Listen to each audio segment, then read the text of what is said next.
Assalamualaikum warahmatullahi wabarakatuh. Nah, perkenalkan nama saya Muhammad Sultan Ali Jalani, NIM 10201200161. Di sini saya ingin mempresentasikan resume saya dari jurnal-jurnal yang saya temukan dan saya baca untuk mengisi nilai remedial. Nah, di sini untuk celo pertama itu untuk materinya, yang pertama itu manfaat ilmu kimia dalam kehidupan sehari-hari. Nah, di sini saya mendapatkan jurnal dari Rafif Suborodin yang dituliskan pada 26 Agustus 2013. Nah, di sini saya mendapatkan jurnal di sini. Jadi manfaat ilmu kehidupan dalam sehari-hari itu penting sekali. Ya, ilmu pengetahuan alam yang mempelajari sifat-sifat struktur, komposisi, dan perubahan materi serta energi yang menyertai perubahan materi. Ilmu kimia ini berkaitan dengan kehidupan manusia sehari-hari, seperti terkaitnya dengan makanan, pakaian, bahan bakar, obat-obatan, bahan konstruksi bangunan, bahan industri elektronik, dan bahan produk yang melibatkan ilmu kimia. Oleh karena itu, manfaat ilmu kimia sangat dirasakan dalam kehidupan sehari-hari. Nah, di sini juga ada manfaat ilmu kimia, cabang-cabang ilmu kimia, seperti kimia organik, tentang senyawa-senyawa organik, senyawa hidrokarbon seperti alkohol, bensin, solar, dan lain-lain. Dan kedua, kimia anorganik, senyawa-senyawa anorganik seperti garam, mineral, dan lain-lain. Biokimia juga khususnya untuk mengenai sifat senyawanya,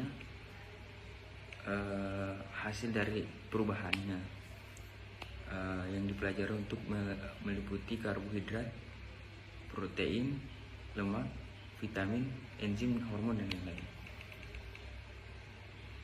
Kimia analitik, bidang ini untuk penentuan kimia kualitatif dan kuantitatif diarahkan untuk pengembangan aplikasi peralatan analitik yang semakin canggih. Nah, untuk kimia lingkungan di sini kajian pada masalah-masalah lingkungan seperti pencemaran, penanganan limbah atau sampah, penanganan air bersih, dan lain-lain. Nah, inti kimia radiokimia di sini mengenai zat-zat radioaktif, penanganan dan manfaat seperti untuk pengobatan kedokteran, pertanian, dan hidrologi. Nah, kimia farmasi di sini untuk mengenai pemeriksaan isolasi, pembuatan sintetis, dan pengembangan bahan-bahan alam yang mengandung zat-zat aktif untuk obat. Nah, di sini kimia fisik tentang energi yang menyertai reaksi kimia, sifat fisik kimia, dan perubahan senyawa kimia. Nah, saya di sini memakai dua jurnal karena saya mencari dua jurnal dalam satu topik untuk celo, saya tidak mendapatkannya. Jadi saya di sini memakai dua jurnal dari Frida Octavia Purnomo SPD MSc dari program studi sarjana farmasi Fakultas Ilmu Kesehatan dan Teknologi Universitas Binawan. Nah, untuk materi kedua dari CLO1 itu sejarah pengembangan atom. Atom berasal dari kata atomos yang berarti tidak. Tomos memotong, artinya atom dianggap sebagai sesuatu yang tidak dapat dipecah lagi. Atom ini partikel terkecil dari suatu benda yang mencirikan suatu unsur. Di dalam suatu atom terdiri dari atom, elektron, di mana inti atom terdapat proton dan neutron. Nah, ini gambarnya dia. Nah, di sini elektron mengorbit neutron dan proton.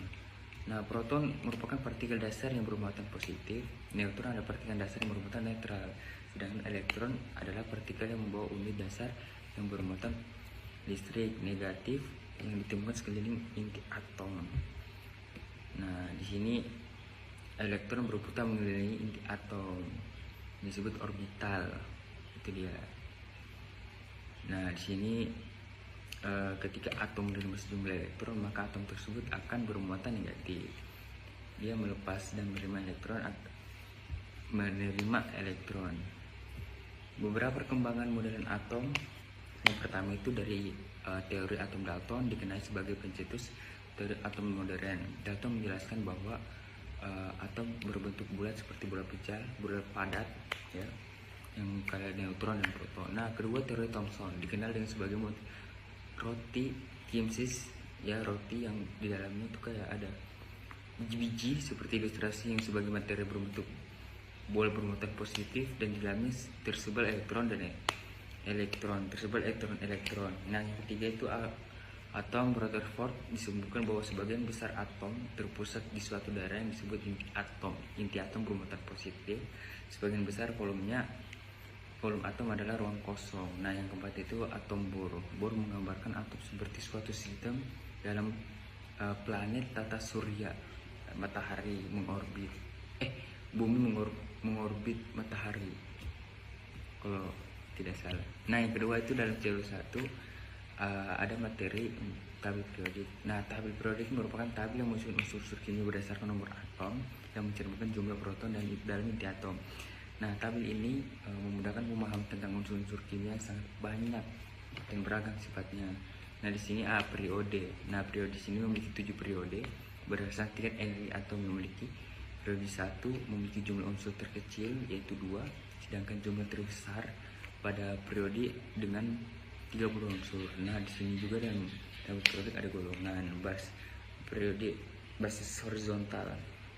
Maka golongan kolom vertikal pada tabel periodik kimia, golongan mencakup unsur-unsur dengan susuhan elektron terluar yang sama. Unsur-unsur tersebut memiliki sifat kimia yang sama dengan jumlah elektron terluarnya sama. Golongan ditulis dengan urutan bilangan Romawi. Nah, blok S pada tabel periodik kimia ini maksudnya merupakan unsur dari 2 golongan, yaitu logam alkali dan alkali tanah. Nah, untuk blok P periodik kimia merupakan unsur-unsur dari 6 golongan. Golongan unsur pada blok P antara lain golongan 3A hingga 8A. Golongan F. Tabel periodik unsur-unsur kimia tergabung di dalam blok F cenderung diletakkan di bagian bawah. Blok F tidak memiliki nomor golongan dan merupakan unsur lantanida dan actinida. Nah, di sini juga saya mau bilang lagi, saya memakai 3 jurnal untuk mencari konfigurasi elektron dari Profesor Dr. Erdawati MSc dan juga Elma Suryani MPD, Edith Alanas MPD, dan ini saya mendapatkan di Google Scholar. Kayaknya ini buku diterbitkan oleh PT Bumi Aksara di Jalan Sauraya nomor 18 Rawamangun, Jakarta Timur dengan nomor 13220 Indonesia. Nah, di sini untuk pertama ya di CO1 itu kita disuruh mencari konfigurasi elektron, mengerti dan memahami konfigurasi elektron. Nah, konfigurasi elektron di sini menggambarkan penyebaran atau susunan elektron dalam atom. Terdapat 3 kaidah yang harus diperhatikan, yaitu prinsip Aufbau, aturan Hahn, dan larangan Pauli. Terdapat 2 cara penulisan, yaitu notasi SPDF dan metode diagram orbital. Pada penulisan konfigurasi dapat digunakan dengan 2 cara. Nah, cara yang pertama itu cara panjang. Pengisian dimulai dari kulit 1 hingga kulit N, kulit yang ujung, sesuai dengan jumlah elektron yang ada. Nah, di masing-masing sini ada maksimal elektron yang bermuatannya. Contoh, tulis konfigurasi elektron dari 20 Ca. Nah, di sini untuk menjawabnya itu 1s2. Nah, untuk S itu maksimal elektron 2 yang diterima. 2s2, 2p6. Nah, P di sini kalau tidak salah maksimal elektronnya itu 6.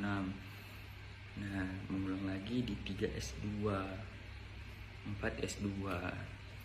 Nah, itu. Dan cara kedua yaitu cara singkat. Penulisan dengan cara ini dilakukan dengan cara asumsikan unsur 20 Ca.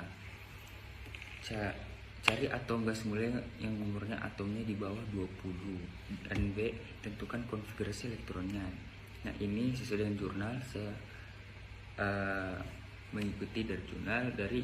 Untuk penjawabannya, atom gas mulia jumlah elektronnya dari 20 adalah 18 argon, kalau tidak salah ya. Nah, untuk konfigurasinya 18 air itu 1s2, 1s2 pangkat 2, 1s2, 2p6, 3s2, 3p6. Nah, untuk 18 air itu kita jumlahkan semua elektron-elektronnya. pada subkulitnya seperti S2, S2, P6, S2, P6. Nah, kita semua itu dijumlahkan. Nah, di sini untuk celo pertama juga kita sudah di tahap bilangan kuantum, guys.